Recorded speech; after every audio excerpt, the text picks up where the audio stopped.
Absolutely. So I think if I were to tell somebody about Freedom Farm, I would tell them there is a place that is serving children in a way that we've not been able to do in Tuscaloosa County before, just in terms of providing that community, a place that's Christ-centered, a place for us to serve foster children, but also not only serve the foster children, but also support the parents that are supporting these children, and providing a sense of community and activity and opportunity for community members to really be able to be boots on the ground for this community too, and support foster families in innovative ways.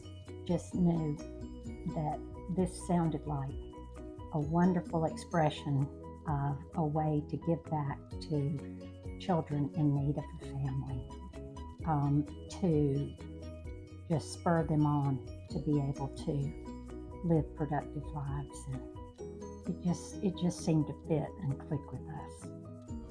And so when Freedom Farm came along and the vision that was expressed to me for Freedom Farm, I said, wow, this sounds really good. This sounds like something that could be a game changer for how we, quote, how we do foster care in our state. And so that got me, that got my attention, that got the support of my family and me. And so here we are.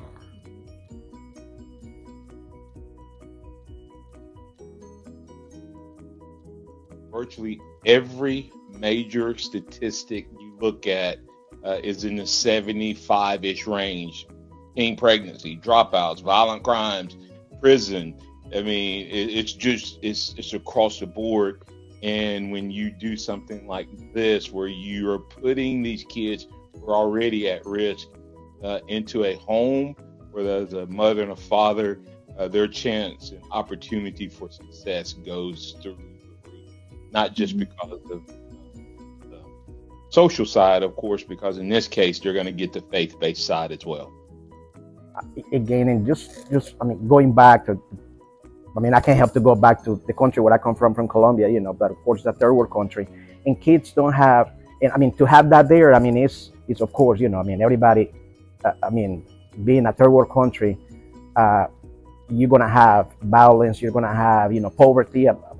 So the biggest surprise to me is coming to the United States, the biggest country, the most powerful country in the world, and realize that, yes, there are kids, and there's a lot of kids, and people here don't know. A lot of people here don't know about it. I mean, I got exposed being in the DHR, and when I start seeing all these updates, and when I start seeing all the DHR does, and all these kids that need a home, that need a family, that come from abusive parents, that come from, again, like you say, you know, mom and dad that, you know, they passed away, and all of a sudden they're in an island, you know, they have nobody, not even their own family can take care of them.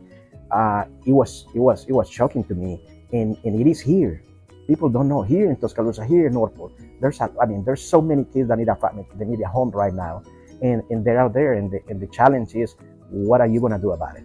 What are we gonna do about it? What can I do about it? And I mean, and it just something as simple as, you know, supporting Freedom Farms, as, you know, making people aware, or just not taking it for granted, or I mean, even praying, you know, for all these kids that are out there just that have no hope and they have nowhere to go. And so knowing that our state has between 5,000 and 6,000 children in foster care was a revealing thing for me. Before I heard those reports and understood about that, I just didn't know what to expect.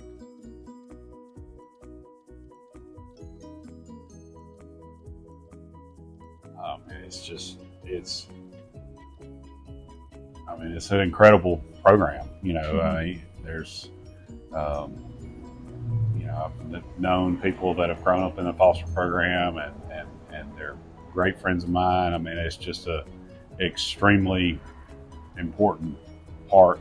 You know, God asked us to take care of widows and orphans, and you know, that's part of it. Mm-hmm. So, yeah, I think we are we're called to care for widows and orphans, and to take care of those that are the least of these. And so Freedom Farm providing that avenue for people like me who may not be called to foster and adopt, right now.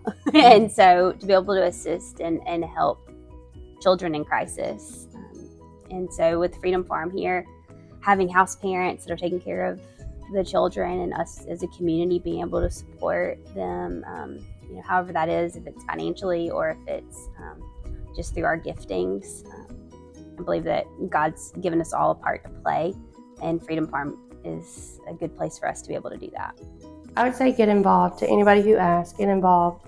These kids did not pick this situation. They didn't pick to be in foster care, but they are. Mm-hmm. So we as their community need to jump in, and y'all are giving us the opportunity to do that. So we need to get involved. If there's anything that we can do to, put a smile on their face, even though they're going through so much, let's do it. And so this was just one of those moments where I know that the foster care system struggles. Like there's more kids waiting to be loved, waiting to be cared for, waiting to get structure, waiting for people to jump into their lives and say, I got you. Like I've got your back, you matter. There's people waiting. And so Freedom Farm said, we're gonna step up. But not just step up and say, hey, we're gonna give you a place to sleep. We're gonna give you a place to be. We're gonna point you to Jesus in the process. This is what I can buy in. This is what I can buy into, is that you not only get the love of the people that are going to be there, you not only get a bed and some food and some structure and some stability, you get Jesus in the process. If someone's going to do that, I will always have their back. Going on, my job is to say yes, just that these children matter, and if we don't step in, then who's going to do it? If you're going to look around and wait for someone to say yes, and everybody looks at someone else, everybody else points the finger of like, hey, you should say yes to this, then no one ever says yes. I would think that it's great to think about these children being planted as oaks of righteousness. That's what Scripture says. And just the whole idea of giving them the opportunity of the foundation of using Scripture as a roadmap for their lives, and just the overarching plan and vision of this community just really strikes a chord with me.